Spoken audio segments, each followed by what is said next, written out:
नमस्कार, शंखनाद न्यूज चॅनलच्या बातमीपत्रात आपल्या सगळ्यांचं स्वागत आहे। सुरुवातीला पाहणार आहोत मुख्य बातम्या। बुलढाणा जिल्ह्यातील खामगाव येथील MIDC Atharva agrotech private limited कंपनीला पहाटे अचानक आग लागली। कंपनीमध्ये सरकी असल्यामुळे आगीनं मोठं रौद्ररूप धारण केलं होतं। घटनेची माहिती मिळताच अग्निशमन दल घटनास्थळी पोहोचले। आग मोठी असल्यानं नांदुरा, शेगाव, बुलढाणा येथील अग्निशमन दलाला पाचारण करण्यात आलं। सुदैवानं यात कुठलीही जीवितहानी झाली नाही, मात्र आगीत लाखो रुपयांचं नुकसान झाल्याचं समजते। मागील 15 दिवसांपासून ही दुसरी घटना आहे। आमगावच्या अग्निशमन दलाच्या 2च गाड्या आहेत व त्याही काही वेळा नादुरुस्त असल्यामुळं आगीनं रौद्ररूप धारण करून मोठं नुकसान केलं। याबाबत गेल्या 15 वर्षांपासून बुलढाणा जिल्हा ऑइल मिल असोसिएशनच्या वतीनं अग्निशमन दलाची मागणी केली आहे, मात्र याकडे दुर्लक्ष करण्यात येत आहे।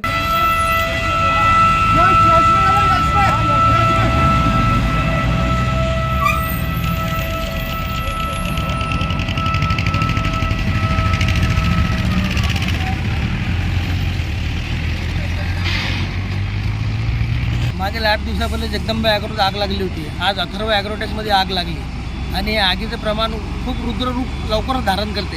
यासाठी फायर ब्रिगेडची गाडी MIDC ऑफिसनं ठेवायला हवी। MIDC ऑफिस हा सर्व प्रकारचा टॅक्स उद्योजकाकडून घेत असतो आणि सुविधा मात्र काळी मात्र देत नाही।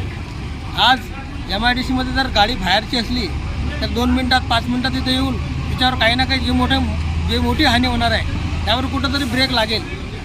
त्यामुळे याकडे MIDC ऑफिस आणि सरकारनं लक्ष देणं गरजेचं आहे। याबाबत तुम्ही मागणी केलेली आहे का? मागणी केलेली आहे मागील 15 वर्षापासून, पण कुठल्याच प्रकारचे त्याच्यावर इम्प्लिमेंट झालेलं नाही आहे। शंखनाद न्यूजसाठी ब्युरो रिपोर्ट।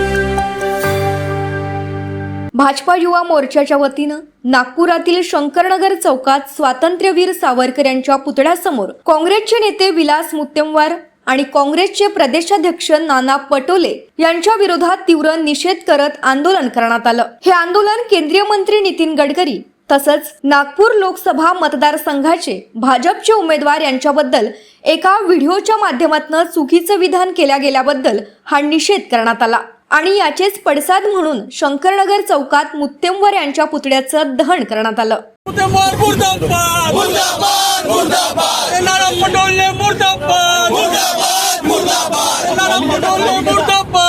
भारतीय जनता युवा मोर्चा नागपुर महानगर की ओर से हम सबके लाल के नेता हमारे नागपुर के खासदार सम्माननीय केंद्रीय मंत्री नितिन जी गडकरी इनके बद्दल जो टिप्पणी नाना पटोले जी और विलास मुत्तेमवार जी जो कर रहे हैं, और इतना ही नहीं, विलास मुत्तेमवार जी ने भारत देश के पंतप्रधान सम्माननीय नरेंद्र भाई मोदी इनके भी खिलाफ जो गलत वक्तव्य, जो गलत टिप्पणियां ये कर रहे हैं, उनके खिलाफ आज तीव्र निषेध करके आज भारतीय जनता युवा मोर्चा नागपुर महानगर यहाँ शंकर नगर चौक में स्वतंत्र वीर सावरकर जी के पुतले के सामने इन विलास मुत्तेमवार और कांग्रेस नेताओं का यहाँ निषेध कर रहा है। यह निषेध इसलिए हो रहा है कि उन्होंने अपने भाषण में बोला कि नितिन जी अगर 5 लाख पार होते, 5 लाख के पार चुन के आते तो उनको गली में घूमने की गरज नहीं है। मैं अभी भी विलास मुत्तेमवार जी को बताना चाहता हूँ, अगर नितिन जी ने प्रचार नहीं भी किया तो ये नागपुर वासी नितिन जी को भरघोस मतों से विजय करके तो रहेंगे, क्योंकि नागपुर के युवाओं में, नागपुर के सीनियर सिटीजनों में, उनके हृदय में सिर्फ एक ही नाम बसा है और वो नाम है नितिन जी गडकरी। शंकरनगर चौकात आधी मुत्तेमवार यांच्या घरासमोर आंदोलनासाठी पोहोचलेल्या कार्यकर्त्यांमुळे पोलिसांची दमछाक झाली। अखेर पोलिसांनी हस्तक्षेप केल्यानं शंकरनगर चौकात हे आंदोलन करण्यात आलं। विना परवानगी हे आंदोलन करता येणार नाही असं बजावत पोलिसांनी शिवानी दाणी यांच्या नेतृत्वाखाली आंदोलन करणाऱ्या अनेक कार्यकर्त्यांना ताब्यात घेतलं। तत्पूर्वी संतप्त कार्यकर्त्यांनी प्रतिकात्मक पुतळा जाळला। कॅमेरामॅन प्रवीणसह सनी भोंगाडे, शंखनाद न्यूज नागपूर। आगामी लोकसभा निवडणुकीसाठी नागरिकांनी निर्भय आणि शांततापूर्ण पद्धतीनं आपला मतदानाचा अधिकार बजावावा, त्यासाठी आज जिल्हा प्रशासन आणि पोलीस प्रशासन त्यासाठी कटिबद्ध आहे, असा संदेश आज जिल्हा पोलीस दलातर्फे देण्यात आला. येत्या दिनांक 19 एप्रिल रोजी होऊ घातलेल्या लोकसभा निवडणुकीच्या अनुषंगानं जिल्ह्यातील कायदा व सुव्यवस्था अबाधित राखून महिला, युवक, दिव्यांग, ज्येष्ठ नागरिक आणि सर्वसामान्य नागरिकांना मतदान करता यावं, तसेच मतदानाचा टक्का वाढावा यासाठी पोलीस दलातर्फे गो वोट, चला जाऊया मतदानाला हा सामाजिक संदेश देण्यासाठी कार्यक्रमाचं आयोजन करण्यात आलं होतं. पोलीस मुख्यालयाच्या कवायत मैदानावर पार पडलेल्या या मतदार जाणीव जागृती कार्यक्रमास जिल्हाधिकारी डॉक्टर किरण पाटील, जिल्हा पोलीस अधीक्षक सुनील कडासने, जिल्हा परिषदेचे मुख्य कार्यकारी अधिकारी BM मोहन यांच्यासह जिल्हा प्रशासनातील अधिकारी व पोलीस अधिकारी आणि कर्मचारी उपस्थित होते. आज सन 2024च्या लोकसभा निवडणुकांच्या संदर्भामध्ये बुलढाणा पोलीस डिपार्टमेंटतर्फे गो वोट, चला मतदानाला बुलढाणा जिल्ह्यामध्ये लोकांना मतदान करायला प्रोत्साहित करण्यासाठी पोलीस विभागाने एक कार्यक्रम आखला होता. त्याच्यामध्ये गो वोट आणि चला मतदान या संकल्पना आम्ही मांडल्या आणि आमची अपेक्षा आहे की जनतेने याला प्रतिसाद द्यावा, निर्भयपणे बाहेर येऊन मतदान करावं. पोलीस प्रशासन सुसज्ज आहे, बंदोबस्त योग्य प्रकारे आम्ही लावत आहोत आणि ज्येष्ठ असतील, महिला असतील आणि इतर कुठल्याही वर्गातले लोक असतील, सामान्य नागरिक असतील, यांना खुल्या दिलाने योग्य मतदान करण्याची त्यांची जी संधी आहे त्या संधीचा त्यांनी लाभ घ्यावा, निर्भयपणे बिनधास्तपणे बाहेर यावं आणि मतदान करावं आणि लोकशाहीच्या या उत्सवाला त्यांनी सपोर्ट करावा. थँक्यू. शंखनाथ न्यूजसाठी ब्युरो रिपोर्ट.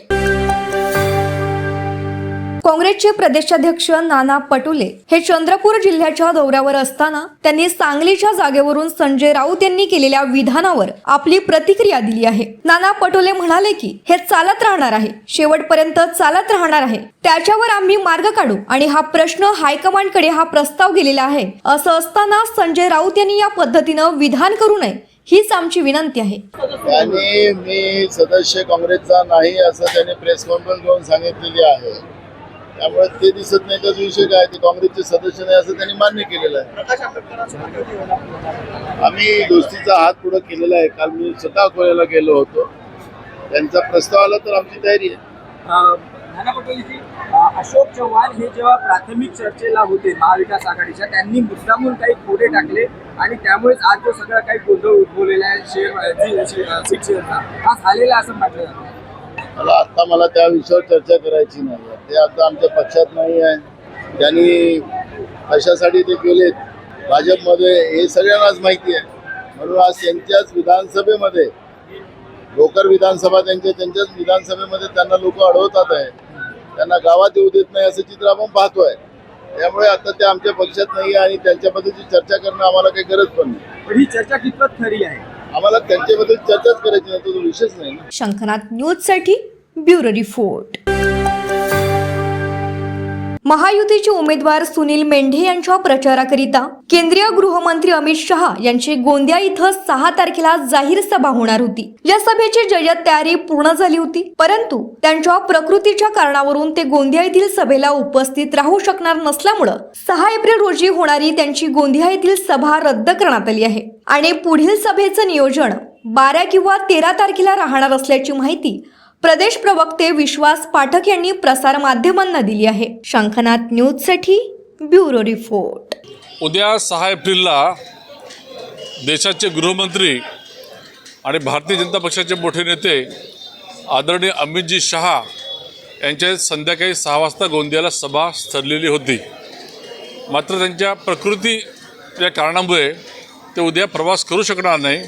म्हणून उद्याची ही जी काही आपली सभा आहे ही आपण पोस्टपोन करतो आहे. ही पुढील सभा 12 किंवा 13 तारखेला होईल. एक्झॅक्ट तारीख आणि वेळ कळली की आम्ही परत आपणास कळवू. भाजपचे राष्ट्रीय लोकसभा विस्तारक डॉक्टर दिनेश शर्मा यांनी काँग्रेसवर कडाडून टीका केली आहे. काँग्रेसचे घोषणापत्र म्हणजे भाजपच्या संकल्पपत्राची नक्कल असल्याचं ते म्हणालेत. काँग्रेसचे दामाद आता निवडणूक लढविणार म्हणजे हा पक्ष परिवार कल्याण पार्टी झाल्याचं स्पष्ट असल्याची तिखट प्रतिक्रिया त्यांनी नोंदविली. नरेंद्र मोदी 3ऱ्या वेळेस पंतप्रधान म्हणून शपथ घेत जून महिन्यातील मन की बात सहभागी होतील असा विश्वास त्यांनी व्यक्त केला। अभी तो दामाद चाह रहे हैं, वो कहते हैं मैं लड़ूंगा। अब मुझे तो जान के ताजुब हुआ कि वो लड़ूंगा क्यों, क्योंकि वो दामाद हैं, जीजा जी हैं। जीजा जी इसलिए लड़ेंगे कि उनको गांधी परिवार की विरासत चाहिए। अभी उनके बच्चे लड़ेंगे कि उनको दूसरी विरासत चाहिए। ये परिवार कल्याण समिति है गांधी परिवार, और कांग्रेस ये परिवारवादी लोगों का एक समूह है। ये अभी पहले टिकट के लिए लड़ेंगे और टिकट नहीं मिला तो घर में आपस में लड़ेंगे। ये लड़ने वाले लोग हैं जो चुनाव में हारने के बाद भी लड़ेंगे, और लड़ के ये कांग्रेस जो ऐतिहासिक 100 साल पुरानी राजनीतिक इमारत है, ये ऐतिहासिक इमारत हार के बाद ढह जाएगी, टूट जाएगी, और निश्चित रूप में लोकसभा में मोदी जी तीसरी बार प्रधानमंत्री बनेंगे और 111वीं मन की बात करेंगे, और कांग्रेस का लोकसभा में नेता प्रतिपक्ष की कुर्सी विपक्ष वालों की खाली रहेगी, क्योंकि इतनी सीट वो पाएंगे नहीं जिससे वो नेता प्रतिपक्ष का दायित्व संभाल सके। शंखनाथ न्यूजसाठी ब्युरो रिपोर्ट।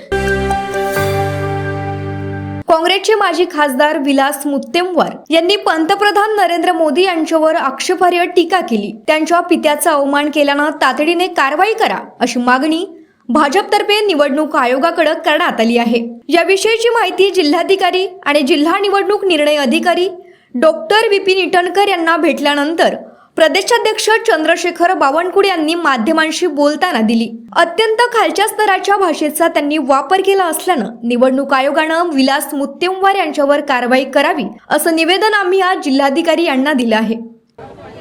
निवडणूक आयोगाकडे आज आम्ही तक्रार केली आहे। काँग्रेसचे माजी खासदार आणि बोलघेवणे नेते विलास मुत्तेमवार यांनी मोदीजींचा बाप काढलेला आहे। अत्यंत अश्लील भाषेचा वापर केला आहे।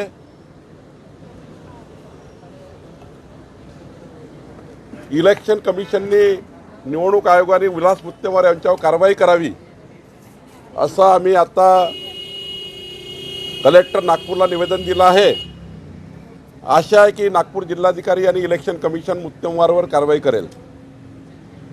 दुसरं, काँग्रेसनी ऑफिशियल पेजवरनं मी दीक्षाभूमी बोलतोय असा एक व्हिडिओ, जात धर्म पंथाच्या नावाने मत मागणारा व्हिडिओ जो त्यांच्या ऑफिशियल पेजवरनं आला आहे, काँग्रेसचे उमेदवार यांच्यावर सेक्शन 123चं उल्लंघन केलं। तुम्ही जर व्हिडिओ बघितला, क्लिअर व्हिडिओ आहे, मी दीक्षाभूमी बोलतोय। या व्हिडिओवरनं इलेक्शन कमिशननी सेक्शन 123 प्रमाणे कारवाई करावी अशी मागणी आज आम्ही निवडणूक आयोगाला केली आहे। हिंदी में जानना चाहेंगे, आप कंप्लेंट की है चुनाव अधिकारी किस मामले में, क्या? चुनाव आयोग को हमने तकरार की है। कांग्रेस के एक बतंगड़ नेता है विलास मुत्तेमवार, जिन्होंने मोदी जी का बाप निकाला है। अश्लील शब्दों में मोदी जी की आलोचना की है। चुनाव आयोग ने उनके ऊपर कार्रवाई करनी चाहिए,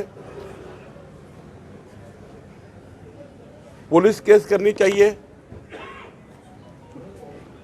साथ साथ में कांग्रेस पार्टी ने अपने ऑफिशियल पेज पर मी दीक्षाभूमि बोलतोय, जात धर्म पंथ के आधार पर उन्होंने भारतीय जनता पार्टी को खटगरे में खड़ा करने का प्रयास किया है और महामानव डॉक्टर बाबा साहब आम्बेडकर की भूमि दीक्षाभूमि को राजनीतिक अखाड़ा बनाया है। हमने उनकी भी कंप्लेंट की है। कांग्रेस के ऑफिशियल पेज में ये सारा दिख रहा है। सेक्शन 123 का उन्होंने उल्लंघन किया है, कड़ी कार्रवाई होनी चाहिए, ऐसा हमने अभी निवेदन दिया है। आम्हाला अपेक्षा आहे की विलास मुत्तेमवार यांच्यावर निवडणूक आयोग कारवाई करेल. दरम्यान काँग्रेसने आपल्या अधिकृत पेजवर मी दीक्षाभूमी बोलतोय असा एक व्हिडिओ टाकला आहे. यात जात धर्म पंथाच्या नावावर मत मागणारा हा व्हिडिओ त्यांच्या अधिकृत पेजवर आला आहे. त्यामुळे काँग्रेसचे उमेदवार विकास ठाकरे यांच्यावर देखील कलम 123 चे उल्लंघन केल्याप्रकरणी कारवाई करावी अशी मागणी भाजपने आज निवडणूक आयोगाला केली आहे. कॅमेरामॅन प्रवीणसह सनी भोंगाडे, शंखनाथ, न्यूज नागपूर. 77 वर्षापासून आयुर्वेद सेवेत असलेली शिवशंकर आयुर्वेदिक एजन्सी अनुभवी वैद्य डॉक्टरांद्वारे जटिल किरण रोगांवर विशेषतः आयुर्वेदिक उपचार उपलब्ध आहे. सर्व नावाजलेल्या कंपन्यांची औषधं आणि सर्व प्रकारची जडीबुटी आणि रोगप्रतिकारक शक्ती वाढवण्यासाठीही अनेक प्रकारची औषधं मिळवण्याचे एकमेव विश्वसनीय स्थान. आमच्या इथे सगळ्या प्रतिष्ठित कंपन्यांचे औषधी उपलब्ध आहे. मग वाट कोणाची बघताय? आत्ताच भेट द्या शिवशंकर आयुर्वेदिक क्लिनिक. आमचा पत्ता आहे योग कॉम्प्लेक्स, डॉक्टर मंगला केतकर हॉस्पिटलच्या समोर, महाजन मार्केट जवळ, टेम्पल बाजार रोड, सीताबर्डी, नागपूर. संपर्क साधा 86 05 24 50 80. Landline number 07 12 25 67 74 7.